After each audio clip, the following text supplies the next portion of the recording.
This is a stern and unforgiving land, a withering desert tormented by the sun. Only the most superbly adapted creatures can survive here, and the blink of an eye can separate life from death.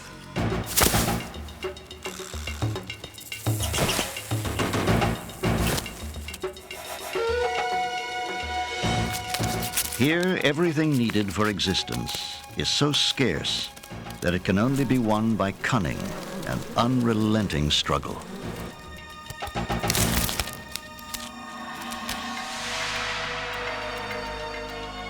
But the extreme conditions in this desert also produce strange and wonderful alliances, like the shadowy liaison between cactus and bat that allows both to survive and to reproduce.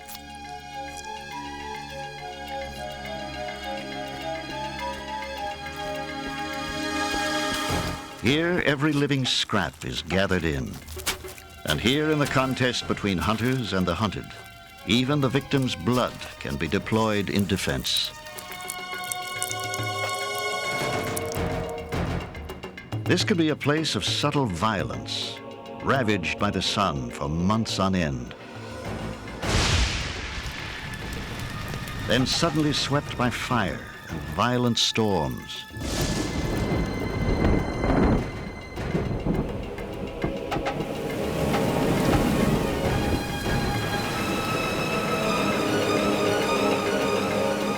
But far from a wasteland, this is a place where life is triumphant. It is molded to the rhythms of day and night, of feast and famine, in ways so ingenious, so tenacious, that the desert is transformed. This is a place like no other, the Sonoran Desert, a violent Eden.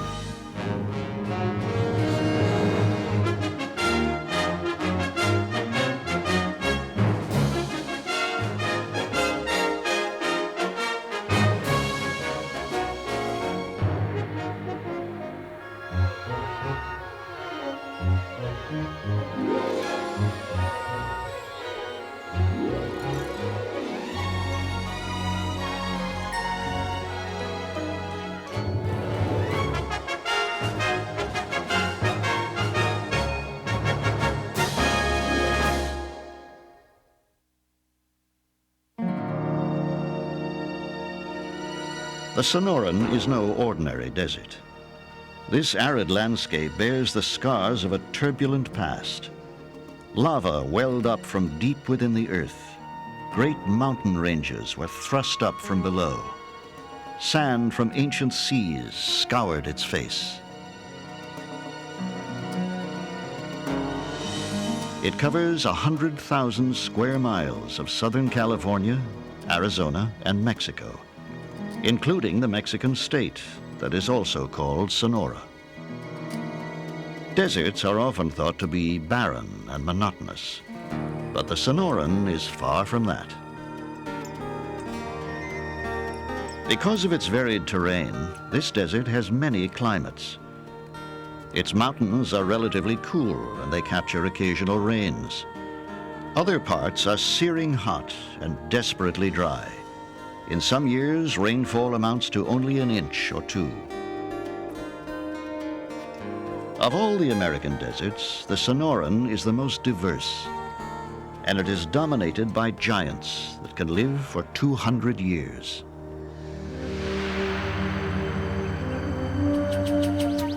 The giant saguaro cactus grows only here. The largest weigh over 8 tons and contain almost 2,000 gallons of water. Some took root here when the land was part of Spanish Mexico and still stand up to 5 stories tall. Leaves are a liability here. They evaporate too much water. So plants like cacti don't have any. They have green stems instead. Or like the Palo Verde, they can shed their leaves entirely in times of drought. Some plants seem to be dead, forced into dormancy by the Sonoran's arid furnace. But this domination by the sun is not constant. There are distinct seasons, and occasionally the desert is caught in the firm grip of winter.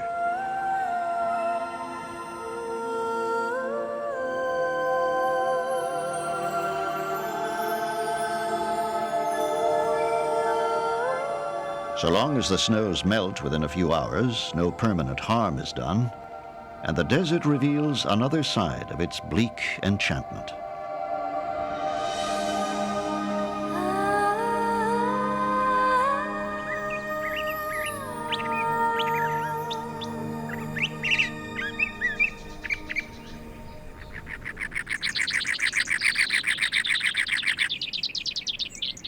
Late winter is a comfortable time in the desert. It is cool, and in some years there is even a little moisture left from winter rains. But for many, food is scarce. Little remains from the previous year.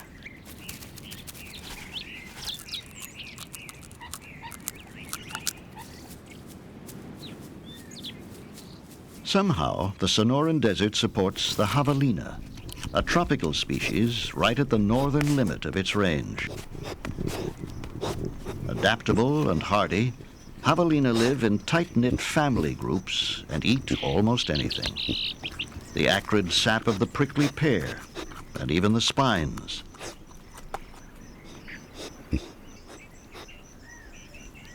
But a leg pierced by cactus spines means that despite the help of his family, this javelina's days are numbered.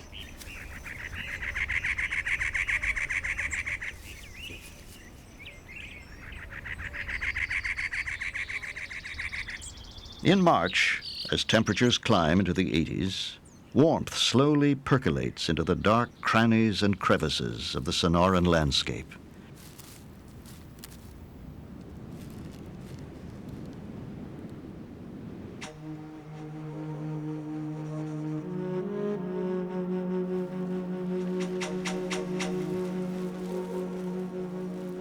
Diamondback rattlesnakes spend the winter together in underground den sites, safe from predators and the worst of the cold.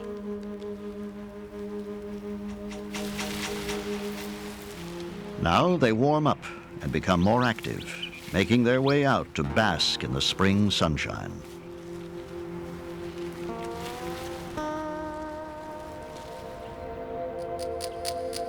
For the females, several weeks of sunbathing helps their eggs develop. Soon they will breed.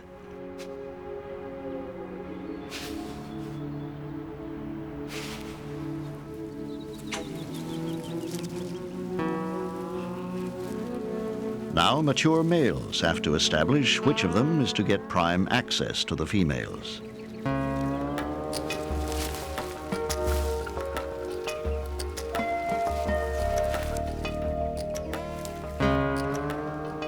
This astonishing game of one-upmanship is a behavior ritual rather than an all-out fight.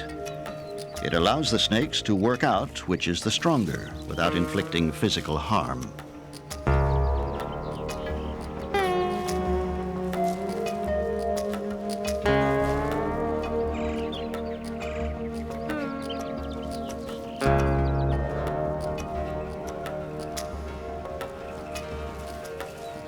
For the next several days, the victor will chase away his rivals until his dominance is firmly established. The females, meanwhile, just look on and relax.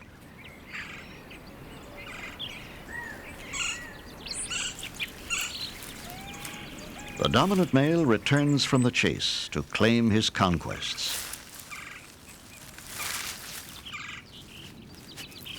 He checks out all his females to see if any are ready to breed.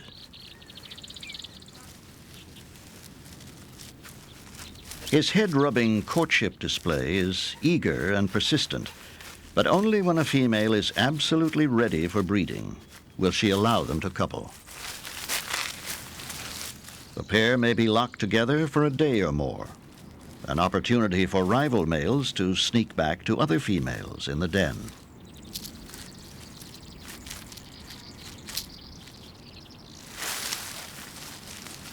Eventually, they free themselves from their entanglements and set off to find food.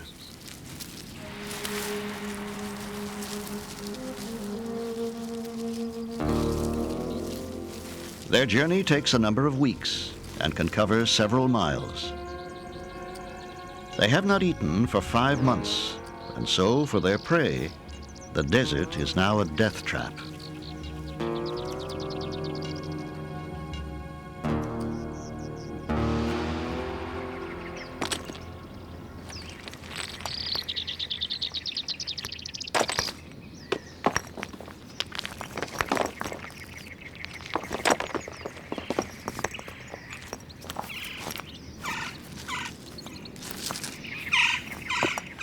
This male Gila monster has spent the winter underground.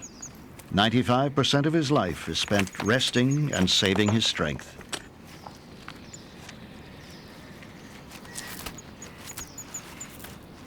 He is superbly adapted to life here. In defense against predators, he has a savage, venomous bite. He can store energy in his oddly shaped tail, enough to sustain him for a year or more. Now he has just a few weeks to eat and breed, and he is usually active for only an hour or so at dusk and dawn. He is never more dangerous.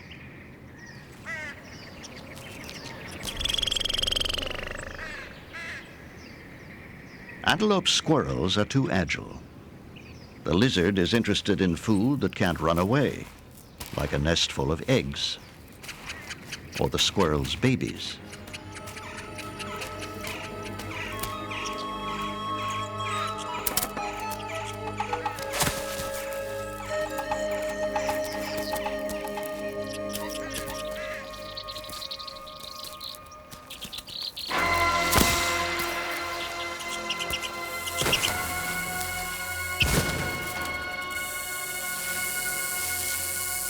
For the female diamondback, her first kill of the season. Her venom glands were full, and it takes only a few minutes for the venom to work.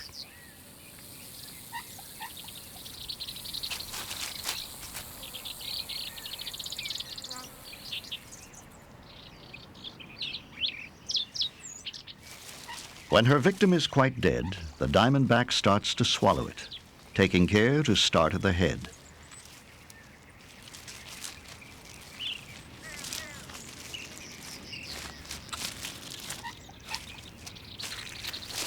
This way, the squirrel's limbs fold neatly, and the set of its fur helps it slide down more easily.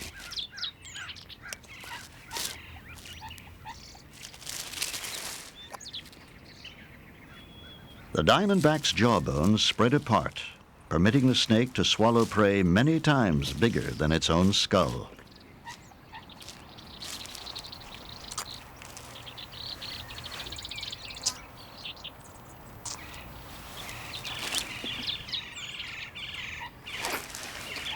A final yawn resets her jaw.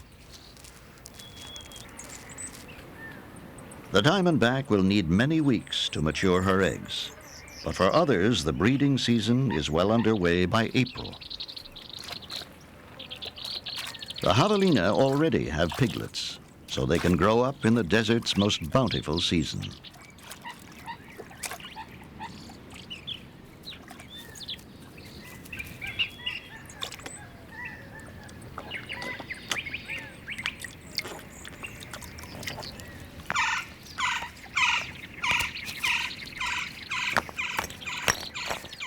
The monster is still on the move, searching for signs of a mate or a meal.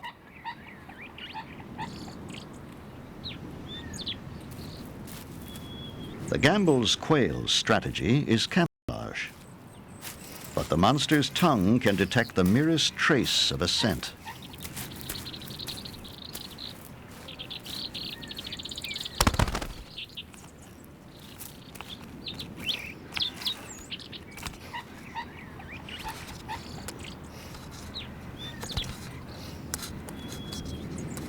Food at last. He devours everything he can find.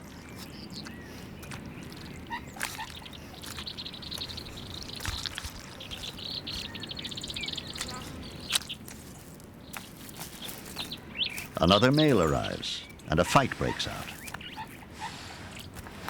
Like the snakes, the males are battling for territory and dominance. The one who most easily throws his opponent will emerge the victor.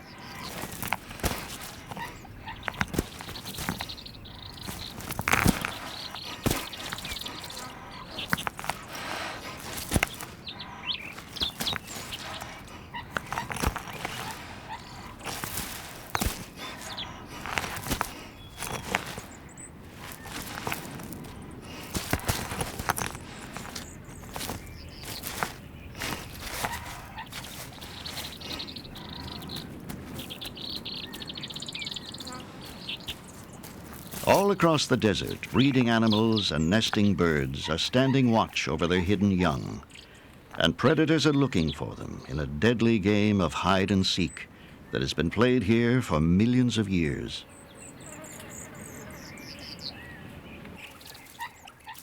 The white-footed deer mouse is a diligent, successful mother. Her pink babies are a week old and growing rapidly.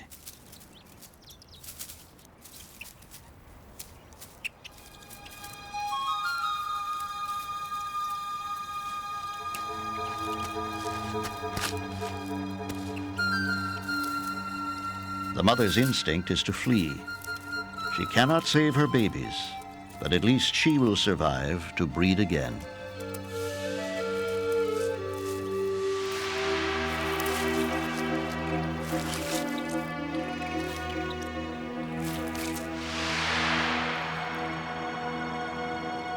By mid-April, rising temperatures begin to suck the desert dry. And yet, it is these conditions that trigger one of Sonora's most astonishing events. The prickly pear begins to bloom.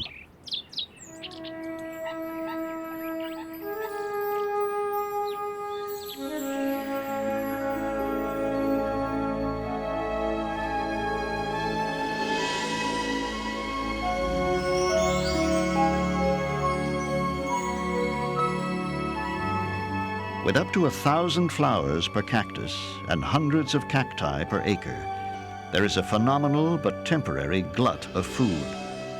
Over 60 gallons of nectar and 6.5 pounds of pollen per acre in some places, all sustained by water stored by the cacti from the previous year. What desert creature could possibly consume such a feast? An astonishing insect called Diadasia rinconus, the cactus bee. Female Diadasia gather by the hundreds of thousands to build their nests, drawn together by a special scent they all give off now. On arrival, each works feverishly on her own to dig a tunnel up to 1.5 feet deep in the sandy desert soil.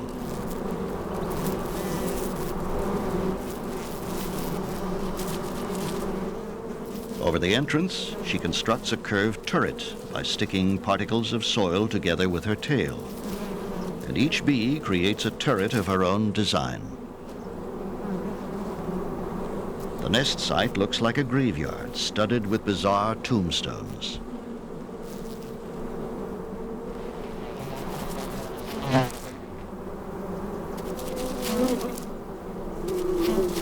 This patch of desert, about the size of a residential lot, is a densely packed nursery. Its demonic humming can be heard 100 yards away. This all happens precisely when the prickly pears are in flower. Virtually the entire colossal crop of pollen and nectar is collected by the bees and ferried back to their tunnels.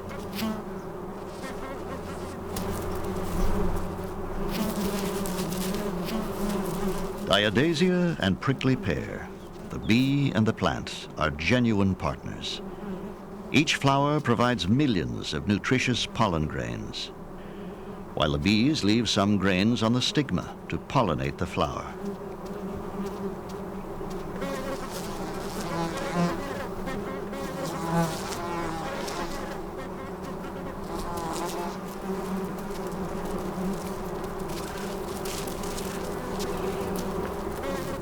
A foot or so below ground, the bees store the pollen in as many as 16 chambers as food for their young. But even as the bees gather in this golden harvest, bandit strike. Parasitic flies, who look like bees, hover over the tunnel openings and squirt their eggs down toward the pollen stores below.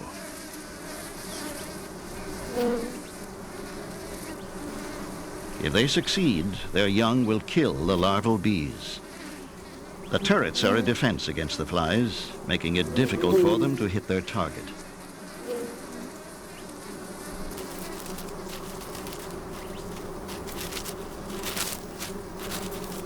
When the chambers are full of nectar and pollen, their owners fill in the tunnels to prevent further attack. But this incessant labor soon takes its toll. The bees work and work until they are too weak to fly. Soon they will all die.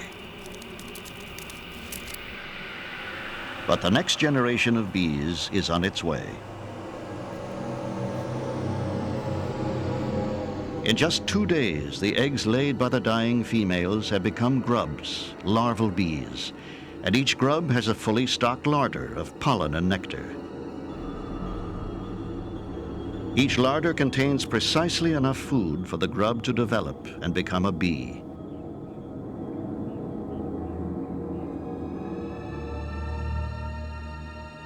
Within 2 weeks, all the females of this generation are dead. But each female bee has made and provisioned many underground chambers, and several 100,000 females work this nest site. A new generation of bees, millions of them, erupt from the soil.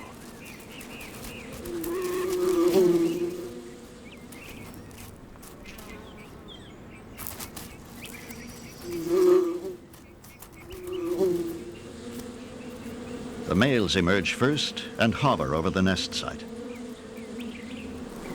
Searching for females, some dig back into the soil. Others stand guard over tunnel entrances, waiting for the females to emerge.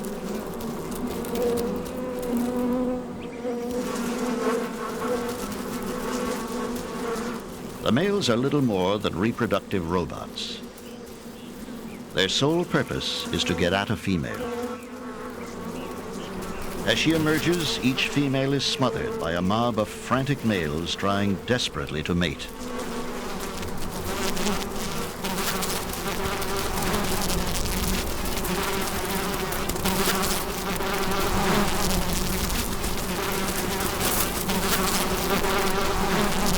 The commotion at the bee site is a magnet to predators. The male bees cannot sting. Their only defense is their sheer numbers. It's very hard to attack one bee in a confusing mass of thousands.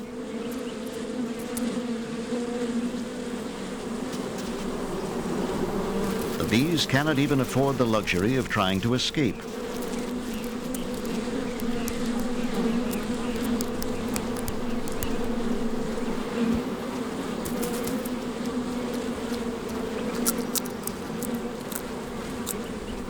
For local woodpeckers, this is like winning the lottery. There is abundant food for their chicks.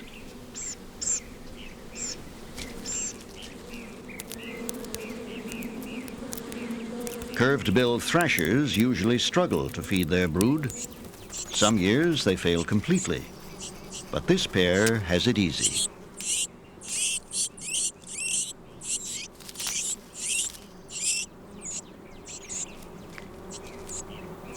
The bees still outnumber their predators, thousands to one. The new females allow just one partner to mate. The females will then scatter to live alone in the desert for another year, until the prickly pears flower and it all begins over again.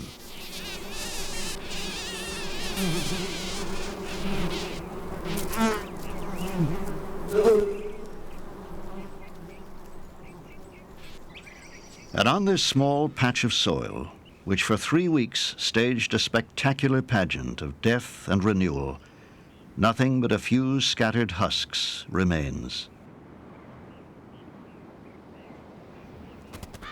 For the thrashers, the easy life is over.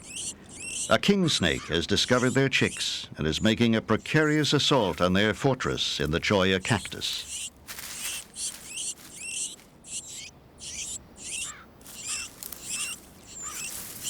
The snake is not deterred by the cholla's barrier of spines, but the adult thrashers attack.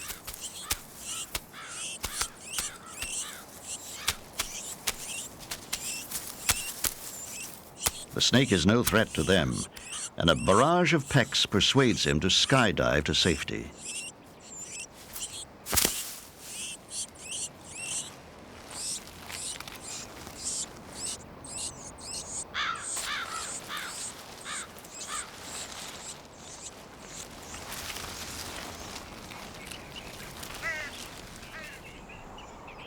By late May, with the golden harvest of the prickly pear but a fast-fading memory, the desert confronts the midsummer drought. The mighty saguaro, sustained by the 6 tons of water stored in its massive bulk, chooses this time to flower. The buds develop on the tips of the arms and trunk, up to 300 on a healthy saguaro.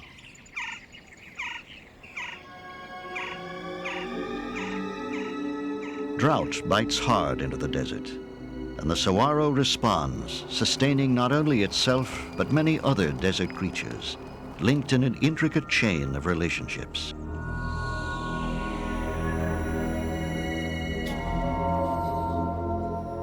The buds make their final preparations for a nocturnal liaison that the saguaro's life depends on.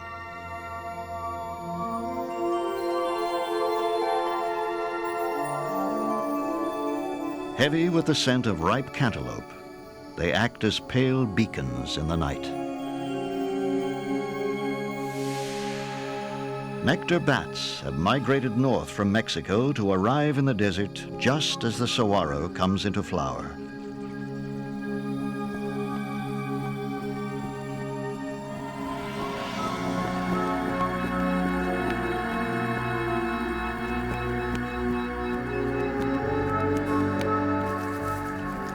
The saguaros provide a complete food for the bats and their young, and as each bat visits dozens of cacti every night, they carry pollen from one flower to the next. It is a mating dance with perfect choreography.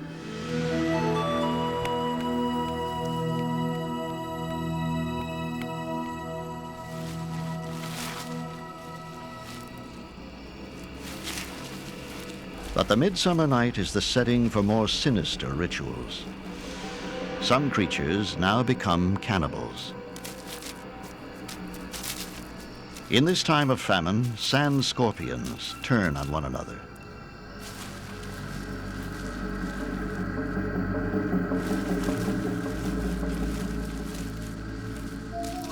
It's eat or be eaten, sometimes both.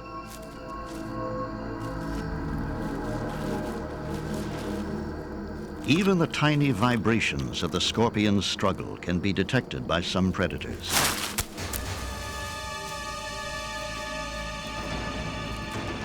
The shovel-nosed snake joins in a grisly feast as desperate creatures all over Sonora hunt and devour one another.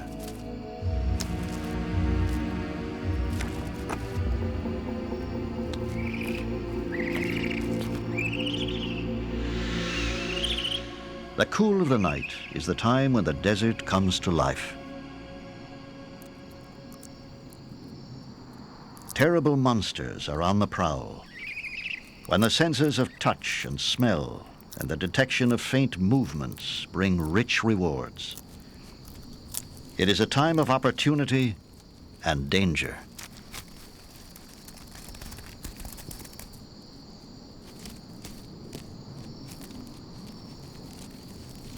Grasshopper mice guard their babies, but they must leave from time to find food. They too are predators.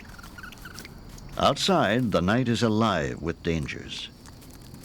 The giant centipede, up to 10 inches long, could easily consume a baby mouse.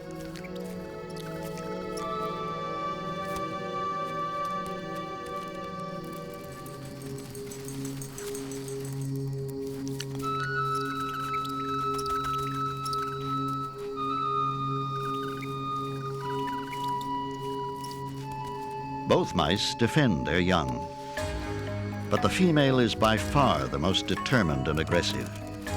It takes all her agility to avoid the centipede's venomous fangs.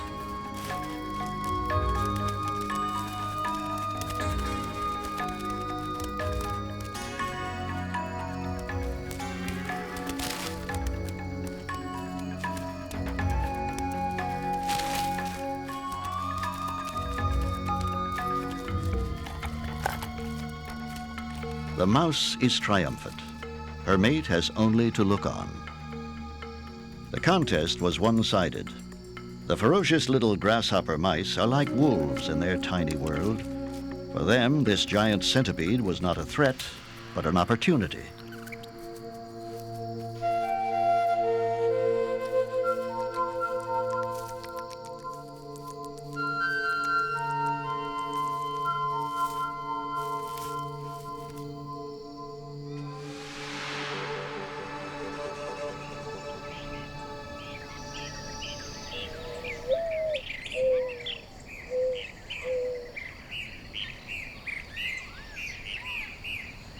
In the morning, the saguaros prepare for daytime visitors.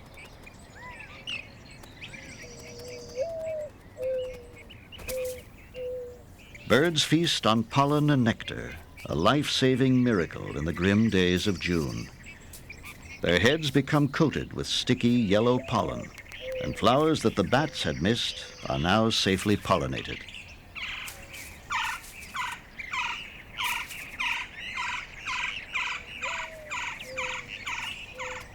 But the abundance of the saguaro is short-lived.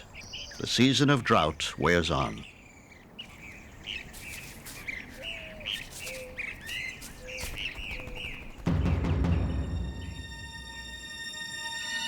The heat in the Sonoran Desert can be intense. In June 1994, 128 degrees was recorded in western Arizona. Life is tested to the limits of its endurance. Little survives on the exposed soil where the surface temperatures reach 160 degrees and more.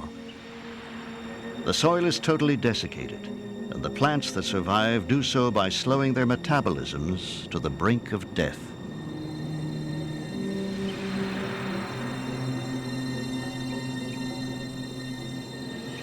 Only the succulent cacti seem at ease now, and they rely on elaborate adaptations to survive the drought. They have no leaves as such. Instead, they have batteries of spines. They provide sun protection from the sun and fend off hungry animals. Inside this bizarre living fortress, sealed by the waxy waterproof skin, is the only natural water to be found in the Sonora. Gallons in large cacti, enough to sustain these plants for a year or two. One plant is even stranger than the saguaro. The creosote bush has achieved a kind of immortality. It tolerates droughts which kill most desert plants. It is sustained by powerful roots, and its leaves are sealed with a remarkable resin.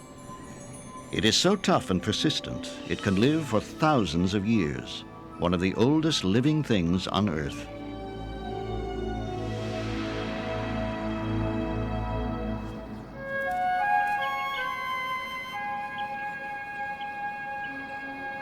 The animal's strategies for survival are often simple but highly effective.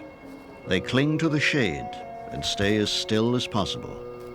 Conserving precious moisture and energy, they wait the season out.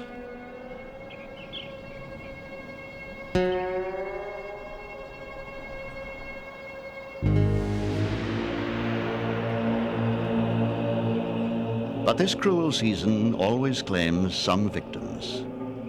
A lingering death after infernal torment.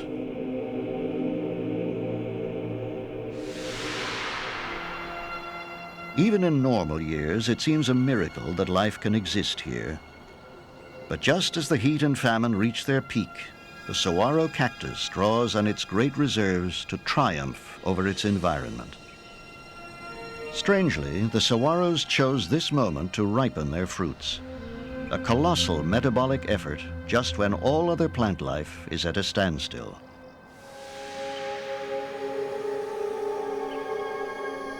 A 200-year-old saguaro has done everything slowly and against all odds. 10 years to grow its first inch, 60 years to attain 10 feet. Only a few survive to become giants, the lords of Sonora, the masters of time.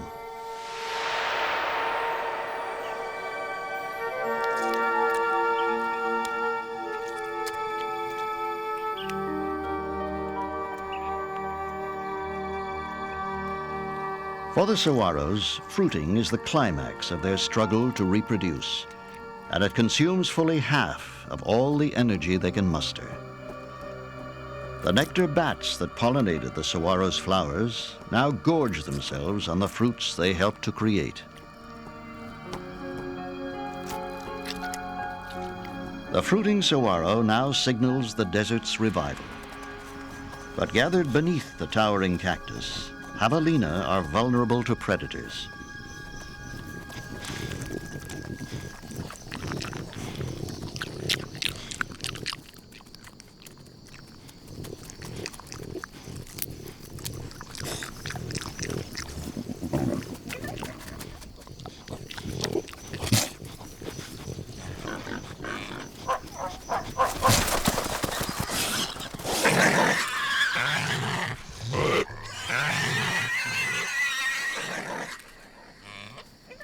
Weakened by starvation, this javelina was too slow to escape. Its emaciated body will keep the coyotes going for several weeks.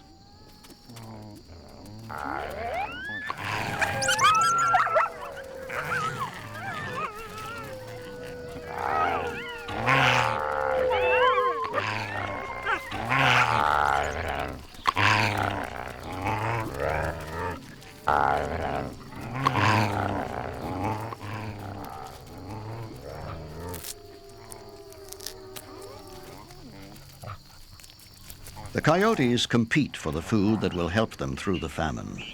But the saguaros have more subtle ways of ensuring their survival. There is only one reason for the production of all these bright red fruits: to ensure the dispersal of the saguaro's seeds. Birds are eager accomplices, swallowing the seeds with the sweet pulp.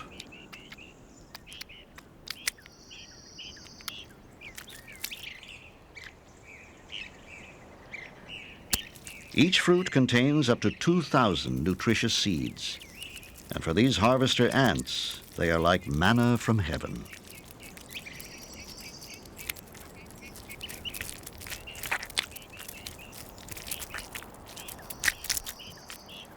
Of all the 40 million seeds that this saguaro may produce in its lifetime, over 36 million will be eaten by ants.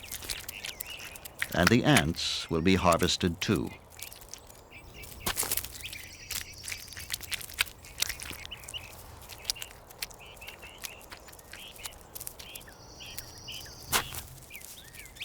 The regal horned lizard is dependent on the saguaro too, for as fast as the ants eat saguaro seeds, he eats the ants. Fighting back, the ants try to find a chink in the lizard's armor.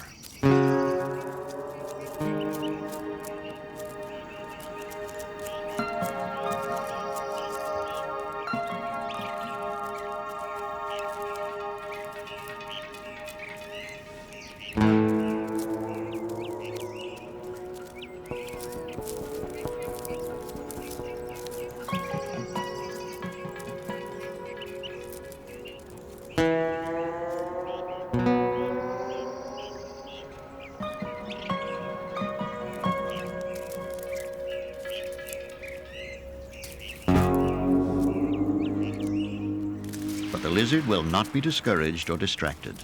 He is a perfect predator of ants. He is immune to their venom, and for months at a time he can extract all the moisture he needs from their hard little bodies.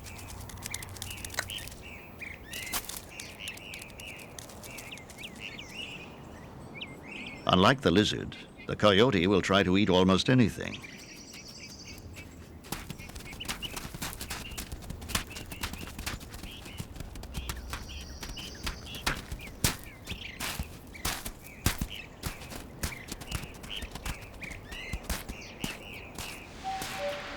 The swelling below his eye is not a wound. It's the lizard's last defense. Squirted from a specialized tear duct, a stream of blood is aimed at the coyote's face. The blood is laced with substances that are so distasteful, the coyote wants nothing more to do with the lizard.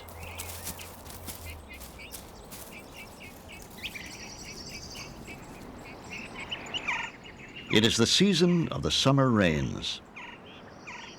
Sometimes the billowing clouds coming north from the Sea of Cortez do bring cooling rains.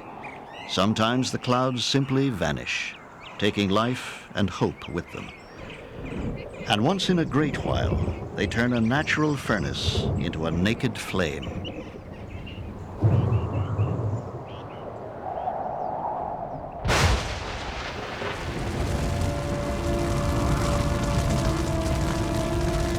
The desert's craving for moisture is answered only with a pent-up fury.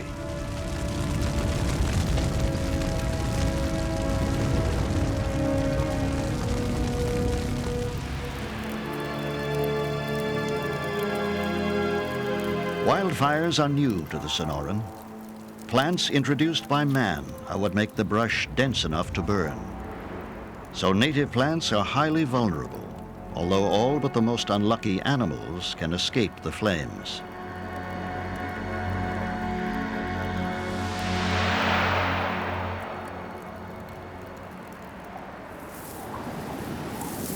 It is now August, and a searing wind rattles the very bones of the desert.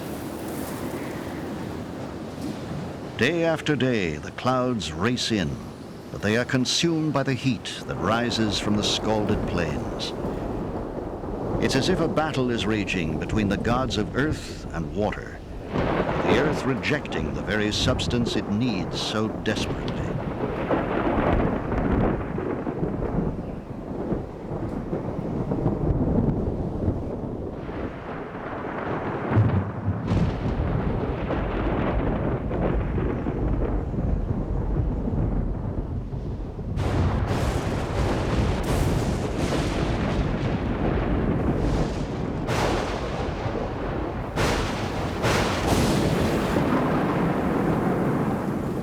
Finally, the skies prevail. First comes hard rain, driven before a violent wind. Then the monsoon arrives. In seconds, the Sonoran Desert is engulfed in water.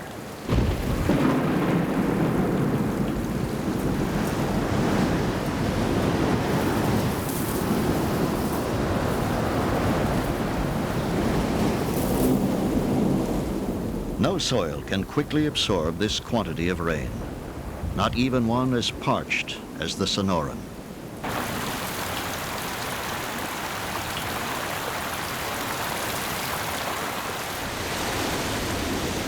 Channels that have not felt the caress of water for months or years become raging cataracts.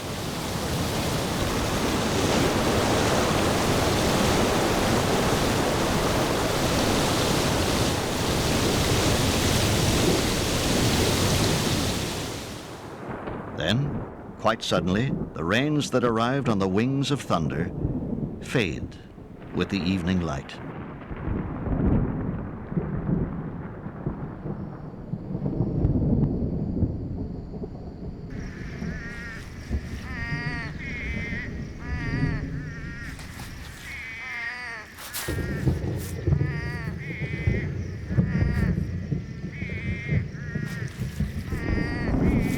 An alien from another world, this little spade-foot toad has been deep underground for a year, hiding from the drought.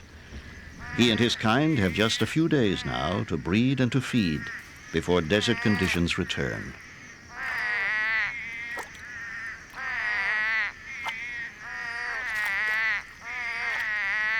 The first night after the rains, the air is filled with their sounds. Males calling out to females in the fragrant, rain-washed darkness. It's the male's one chance to secure a mate and fertilize her eggs. But for their offspring, the race has just begun.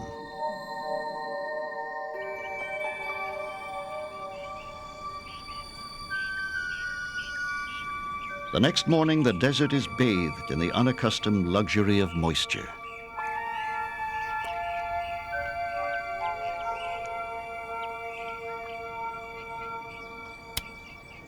The regal horned lizard is freed from the inconvenience of extracting water from ants. Instead, tiny channels between his scales deliver the water to his mouth by capillary action.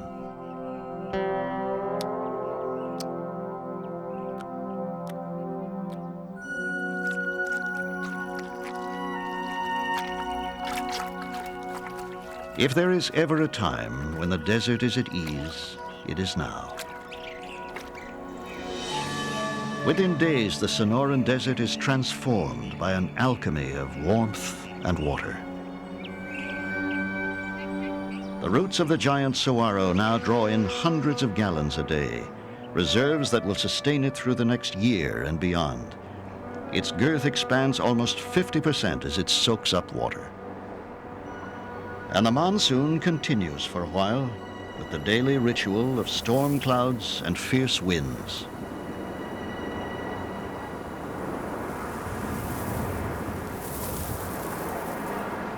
But by now, the saguaro is plump and top-heavy. It weighs several tons, and its roots are less able to grip the damp soil.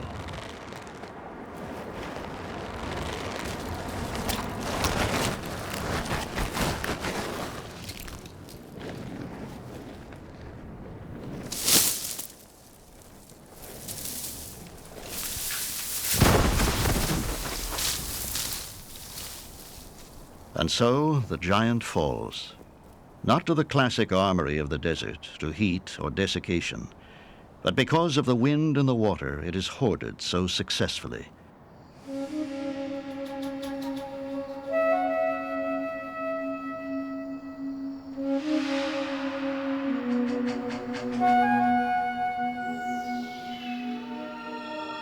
In scattered pools, the desert's aliens, the little spade-foot tadpoles, are flourishing. Amphibians that had magically appeared in one of the driest places on Earth. But their tiny water world is slowly shrinking. Every day, it is a little more crowded, and food is scarce. As they begin to starve, some become cannibals, turning on each other.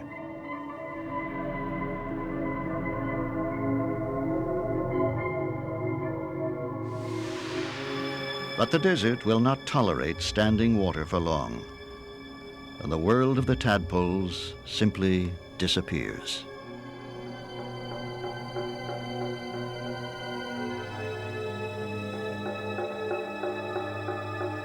They will not survive. The rains did not last long enough to give them any lease on life. Many generations may perish this way before the right sequence of rains allows a few to become adult toads.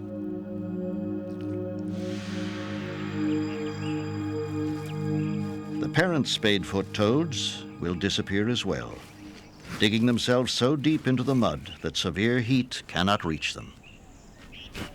They may lie here for years, all but dead, nursing just a flicker of life until the next great rains revive them.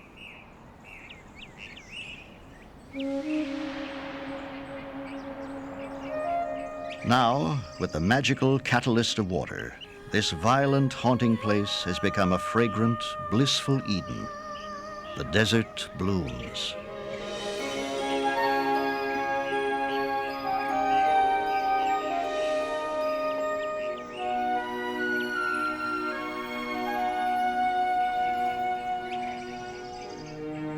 And creeping out of the barren earth, seedling saguaros appear. They are tiny and unassuming, not much larger than a grain of sand. By the millions, they are eaten by insects, birds, and small animals. Only 1 out of 40 million original seeds may survive. After growing ever so slowly for a century or more, it will join the giants of Sonora.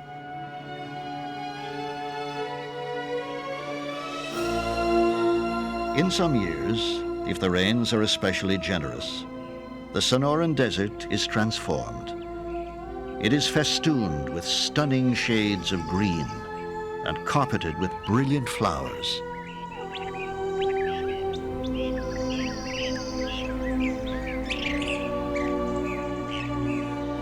Life has always existed here, often hidden and suppressed. But now, however briefly, it bursts forth.